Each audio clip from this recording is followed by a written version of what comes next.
Hey, I'm Talitha Kuomi, and I want to talk about Radiance, which is my piece for Challenge 6. My jewel hardware was a very intricate shawl pin.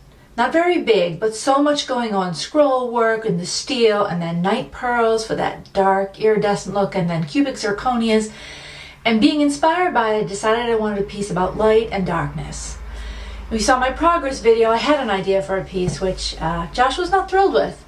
And I almost decided to prove him wrong because I love the idea. But in the end, I thought if I can't explain it well to Josh one-on-one, how will I explain it in a short video to the judges? And so I've tucked that idea in my pocket for another time. It's not meant for now.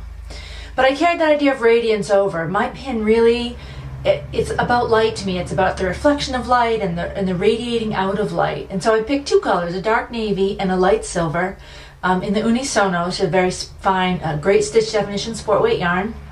And I'm making bands of color. All the dark bands are stockinette, so they are almost an absence of color. And all the light bands are in linen stitch because one of my favorite things that has to do with light is disco balls. A room with a disco ball is a better room, and this one sits in my workroom, a gift from my husband. Disco balls are a grid-like pattern of little squares of cut mirror glass. And linen stitch is really a grid-like pattern of little rectangular slip stitches. And so I like that as a bringing the light, the idea of light into the stitch pattern. So my light bands of color are in linen stitch. I'll put a close-up of it over on the website, the Fiber Factor forum website, so that you can see. And so then the next question was, what to do about bands? How wide should the band be? How narrow should the band? Should it be more dark than light? Should it be more light than dark? What should happen? And so I wanted it to be a little funky because I like things a little funky. And so I changed the bands every time. So if a band changes size, it changes by about a third. Either it's about a third wider than it was the last time you saw it, or it's a third narrower than it was the last time you saw it. Or it stays the same and the other color band is wider or narrower by a third.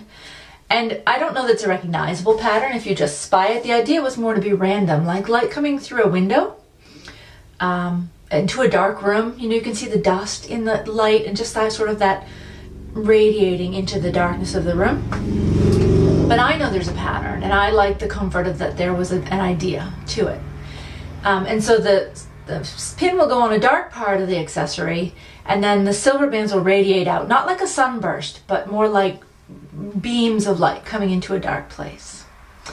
One of the great things about this piece is that it is able to hold large amounts of fabric, knit fabric, and so I'm going to make use of that. This pin will hold more than your average shawl pin because it can.